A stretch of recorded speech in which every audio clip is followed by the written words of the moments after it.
안녕하세요. 결혼한 지 3년이 조금 넘은 20대 여성입니다. 아이는 아직 없고요. 오늘은 제가 왜 계모인 시모와 손절을 하게 되었는지 말씀드리려고 합니다. 동갑내기 남편과 대학 시절에 만나 5년 넘게 연애를 하고 3년 전 남부럽지 않은 결혼식까지 올렸습니다. 사실 처음에는 좋은 친구 사이로 지내고 있었어요. 하지만 친구로 지낸 지 1년이 좀 지났을 무렵 남편이 저에게 여자로 보인다면서 자기 여자친구가 되어달라고 하더라고요. 저는 당연히 남편이 평소처럼 장난을 치는 줄 알았습니다. 하지만 남편 말이 자기가 힘들고 지칠 때 생각나는 사람이 저라는 거예요. 그러면서 꼭 저와 언젠가 결혼하고 싶다며 자기를 남자로 봐달라고 하더라고요. 사실 남편은 키도 크고 인물도 좋아서 언제나 여학생들에게 인기가 좋았어요. 하지만 저는 그에 비해 평범해서 딱히 다른 사람들의 주목을 받는 타입은 아니었습니다. 그런 상황에서 남편이 저에게 매달리니 저와 친한 친구들마저 이해가 안 된다며 저를 놀리곤 했어요. 그러다 저는 유학을 갔고 남편도 군대를 가면서 어쩔 수 없이 서로 멀어진 시간이 있었습니다. 하지만 남편은 군대에서도 저에게 이메일을 쓰고 휴가가 나오면 제가 있는 곳으로 선물을 보내주는 등 지극정성이었어요. 결국 남편도 제대를 하고 저도 유학 생활을 마치고 한국으로 들어오면서 진짜 연인 사이가 되었습니다.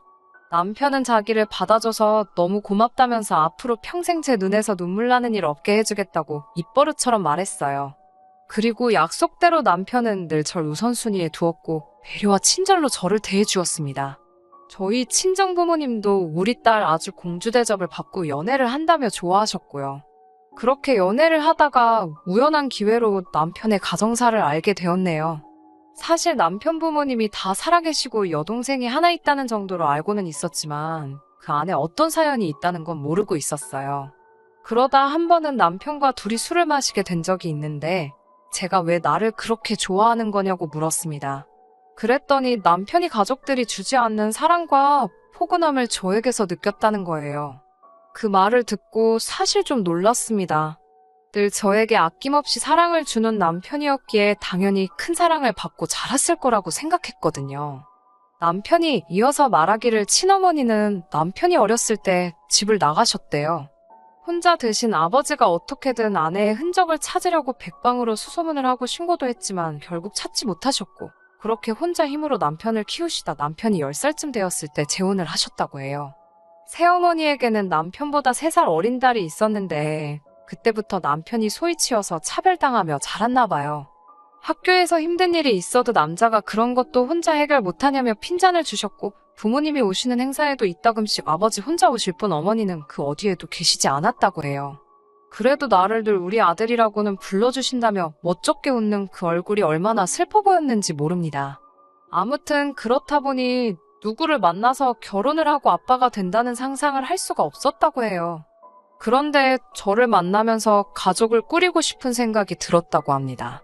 저라면 아이에게도 자기에게도 아낌없는 사랑을 줄 것 같았다고요. 그런 남편의 이야기를 들으니 그동안 남편이 얼마나 힘들었을지 제 가슴이 더 아팠습니다. 그리고 그 자리에서 결심했어요. 다시는 그런 서러움을 느끼지 않도록 제가 더 사랑해줘야겠다고요. 작은 사업을 하시는 저희 친정 부모님과 달리 시부모님은 지금은 별다른 수입은 없다고 들었어요. 남편 말로는 가끔 아버님이 공사장에 나가서 용돈벌이 식으로 일을 하고 계시고요.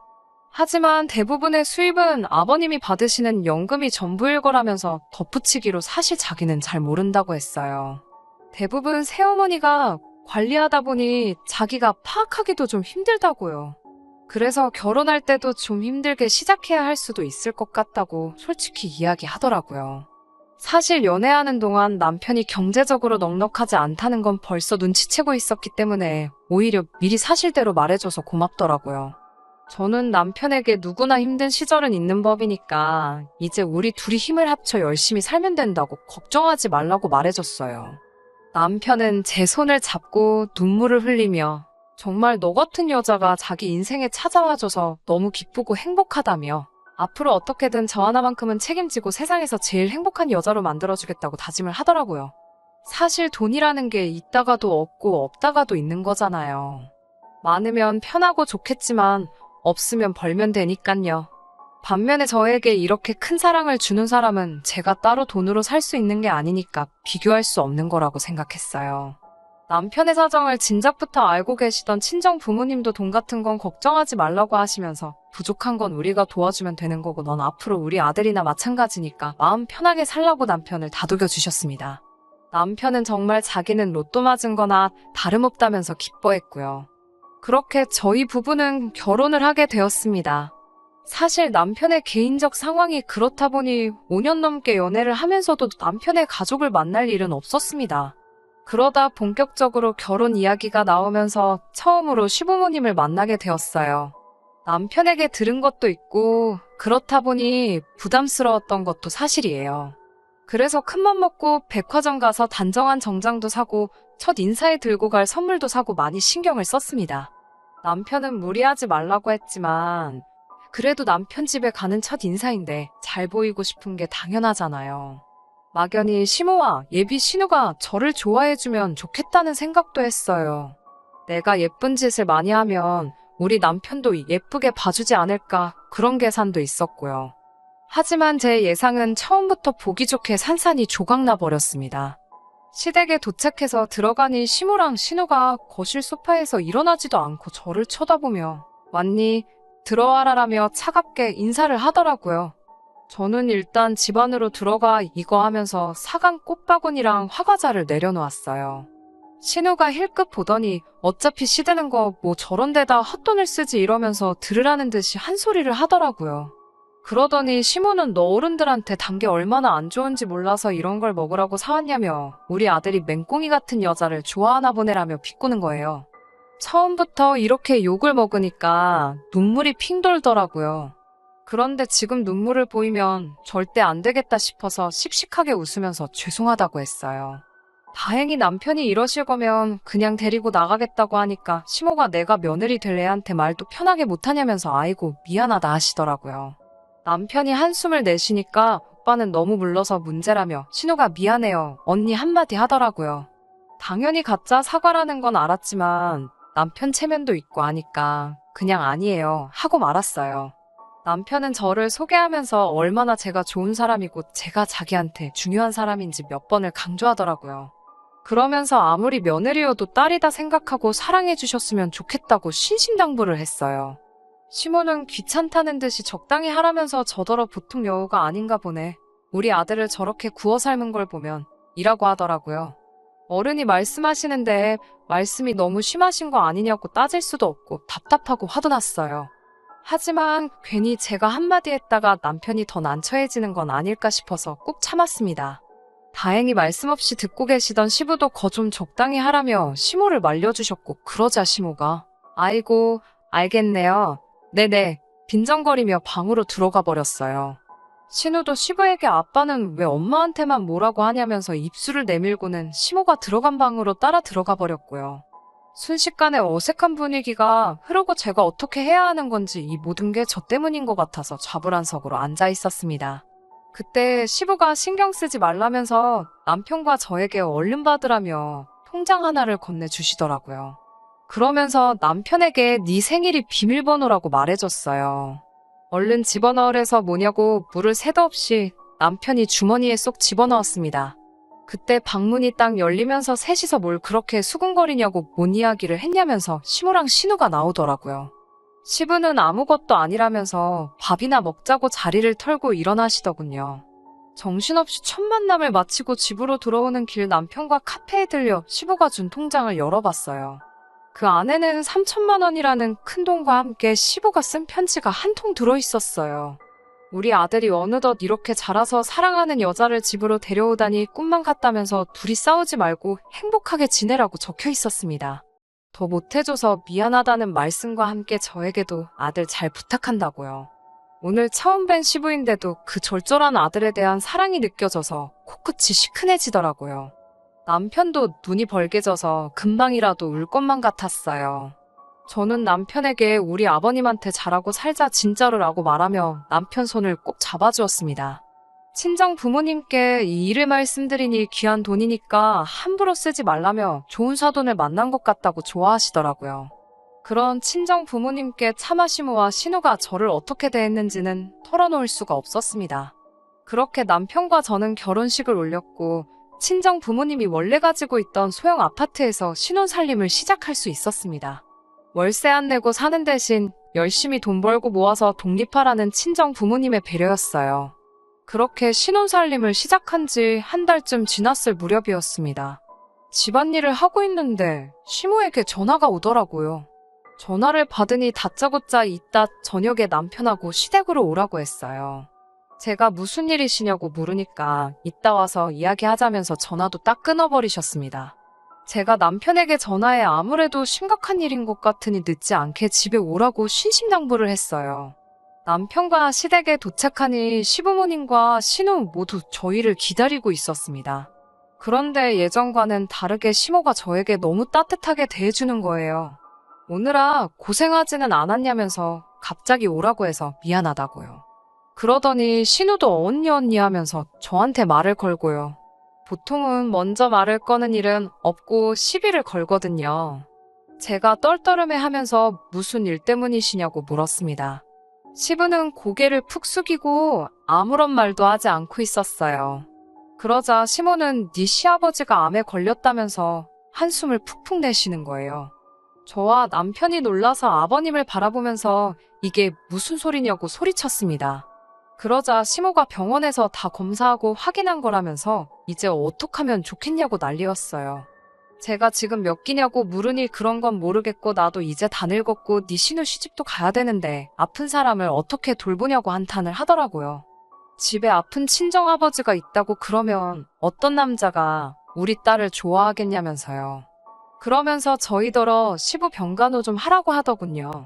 그 소리를 듣고 남편을 흘끗 쳐다봤는데 남편은 저를 바라보며 곤혹스러운 표정을 짓고 있었어요. 저는 남편이 그래도 시부에게 많은 의지를 하고 산다는 것을 진작부터 알고 있었기 때문에 매정하게 그렇게는 못하겠다고 할 수는 없었어요. 그러고 싶지도 않았고요. 그래서 제가 시부의 손을 잡으며 걱정하지 마시라고 저랑 같이 열심히 치료받고 건강해지시면 된다고 말씀드렸어요. 그러자 시부가 저를 바라보며 시집 온 지 얼마나 되었다고 내가 이렇게 짐덩어리가 되었다면서 미안하다고 하시는 거예요. 그런 저희를 보면서 시모는 아이고 눈물 나네라며 빈정거리기 바빴고 신우는 관심도 없다는 듯 핸드폰만 보고 있었습니다. 이런 두 여자랑 사시는 시부의 인생이 얼마나 외로웠을까 짐작조차 할 수 없었습니다. 다만 하루빨리 이 집에서 시부를 모시고 나와야겠다는 생각만 들더라고요. 그렇게 그 길로 시부짐을 챙겨서 저희 집으로 모셨습니다. 다행히 소형 아파트였지만 남는 방도 있었고 친정 부모님도 그게 자식의 도리고 사람의 도리라면서 잘했다고 하시더라고요.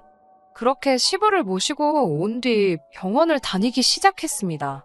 다행히도 2년간의 투병 생활 끝에 시부의 건강은 눈에 띄게 호전되었어요. 100%의 완치는 아니었지만 그래도 이제 거의 예전처럼 생활하실 만큼 좋아지셨습니다. 물론 투병 생활은 서로 힘들고 고통스러운 시간의 연속이었습니다. 특히 첫 수술 때와 항암 치료를 하실 때 괴로워하시던 시부의 모습을 생각하면 지금도 제가 다 눈물이 나요. 저는 인터넷을 보며 위암에 좋다는 음식도 찾아 해드리고 나중에는 다니던 직장도 그만두고 시부의 간호에만 매달렸습니다. 시부는 이따금씩 그런 저를 보시면서 내가 전생에 무슨 덕을 쌓아서 너 같은 며느리를 받는지 모르겠다며 우리 아들하고 결혼해줘서 고맙고 딸처럼 나를 보살펴줘서 고맙다고 했습니다. 반면에 시모와 신우는 자기들이 돈이 필요할 때만 연락을 해왔습니다. 그나마 쥐꼬리만 해도 생활비 갖다주는 사람이 없으니 굶어 죽게 생겼다면서 돈 좀 달라고 하더라고요. 이런 사실을 아버님이 아시면 가뜩이나 아프신데 얼마나 더 외롭고 힘드실까 싶어서 저는 잘 지내시냐고 전화가 왔었다고 거짓말을 해야만 했어요. 그리고는 제가 직장 생활을 하면서 모아두었던 돈을 조금씩 헐어서 시모에게 드렸습니다. 몇몇째 친구들은 저더러 바보라고 했어요. 저도 사람이니까 가끔은 내가 왜 이렇게까지 해야 하나 싶기도 했습니다. 하지만 딱 시부의 투병 생활이 끝나고 몸이 회복될 때까지만 참자고 생각했네요. 친정 부모님도 처음과는 달리 제 생활을 답답하게 느끼시는 것 같았어요. 사실 어떤 친정 부모가 자기 딸이 결혼하자마자 시부 수발드는 상황을 좋게만 볼 수 있겠나요? 그러다 얼마 전 집안이 뒤집힐 만한 사건이 있었습니다. 시부의 건강이 대부분 회복되면서 시부가 집으로 돌아가고 싶다고 하셨습니다. 그래서 모시고 원래 사시던 아파트로 돌아갔어요. 가기 전에 시모와 신우에게 오늘 시부를 모시고 간다고 몇 번이고 문자도 하고 전화도 했는데 답장이 없더라고요. 그래서 어쩔 수 없이 저와 남편이 시부를 모시고 먼저 집으로 갔습니다. 집에 도착했더니 시모랑 신우가 TV를 보고 있었어요. 그러더니 갑자기 집에는 왜 왔냐며 놀라더라고요. 제가 몇 번이고 연락을 드렸는데 답장이 없으시길래 그냥 왔다 하자. 시모가 당황하더니 내가 핸드폰을 잃어버려서 번호를 바꿨다고 그러는 거예요. 그런데 거실을 보니 여행 가방이 2개가 나와 있더라고요. 제가 어디 가시냐고 물으니 여행 가서 바람 좀 쐬고 오려고 한다고 집에만 있으니까 너무 갑갑해서라며 말끝을 흐리더라고요. 그런 시모의 모습을 보는데 제가 더는 화를 참을 수가 없었어요. 남편도 마찬가지였던 것 같아요. 제가 한마디 하려고 하자 저더러 참으라고 하더니 어떻게 사람이 이럴 수가 있냐고 시모에게 남편이 소리를 쳤어요. 남편이 암에 걸렸는데 해외여행 갈 생각이 드냐고요. 그러자 시모도 지지 않고 다 나섰구만 다 나섰으니까 집구석에 돌아오는 거 아니냐며 소리를 질렀어요. 그러면서 너는 내가 괴물하고 그러니까 다 색안경을 끼고 보는 거라면서 네 아버지가 죽은 것도 아닌데 내가 왜 여행을 못 가냐고 난리더라고요. 이런 모습을 보고 있는 시부를 어떻게든 일단 데리고 나가야겠다 싶어서 제가 시부에게 일단 나가자고 했어요. 그러자 시부가 제 손목을 딱 잡으시면서 아니다, 아가. 이제 내가 결정을 내려야겠구나. 라고 하시더니 다 그만하고 이리 앉아보라고 하시더군요. 시부는 시모를 말없이 한동안 쳐다보더니 당신은 내가 죽기를 바라지 않았어라고 묻더라고요. 그러자 시모가 무슨 그런 말이 있냐면서 정신줄 놨냐고 따지더라고요. 그러자 시부가 그런데 왜 저번에 내 병실에 와서 딸이랑 그런 소리를 했냐고 묻더라고요. 저도 몰랐던 사실인데 시부가 자는 줄 알았던 시모와 신우가 아니 그래서 안 죽는다는 거야? 그럼 사망보험금 못 받는 거야? 라며 대화를 나눴나 봐요. 돌이켜 생각해보니 한동안 좋아지던 시부의 안색이 급격히 어두웠던 시기가 있었는데 그때였던 것 같아요. 시모가 아무 말도 못하고 쩔쩔매자 신우가 나서서 아니 아빠가 죽으면 우리도 먹고 살아야 되니까 이야기를 한 거지 누가 아빠더러 죽으랬냐면서 쌀쌀맞게 대꾸를 하더라고요. 그러자 시부는 그래 너희도 살아야지 그래서 내가 방금 큰 결심을 내렸다고 하셨어요. 그러더니 시모에게 그래도 그동안 산정이 있으니까 당신이 관리하는 적금 통장에 들어있는 5천만 원은 당신이 가지라고 했습니다. 그 돈으로 딸 시집이라도 보내라고요. 그리고는 저희를 보더니 너희는 이 아파트를 가지라고 그러시는 거예요. 그래도 이게 대출도 하나도 없으니까 그냥 세금만 내면 될 거라면서요. 저랑 남편이 깜짝 놀라서 아니라고 저희는 이런 걸 바란 게 아니라면서 그런 말씀 마시라고 했습니다. 반면에 시모는 개거품을 물면서 20년을 같이 산 현모양처를 이렇게 버리는 게 어디냐고 그랬어요. 그리고 아파트도 반은 자기 거라면서요. 그러자 시부가 당신이 몇 년 전에 나더러 노인 아파트 청약이라도 받으려면 이혼해야 된다면서 내가 싫다는데도 강제로 이혼 서류에 도장 찍게 만들지 않았냐고 그러니 우리는 부부 사이도 아닌데 왜 내가 당신한테 반을 주냐고 딱 선을 그으셨어요.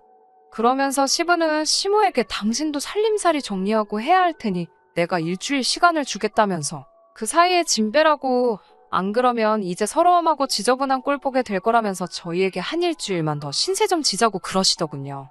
그 이후로는 저도 시부께서 좋은 이야기도 아닌데 더는 알 것도 없고 알 필요도 없다면서 잘 말씀해 주시지 않아 정확히는 모릅니다.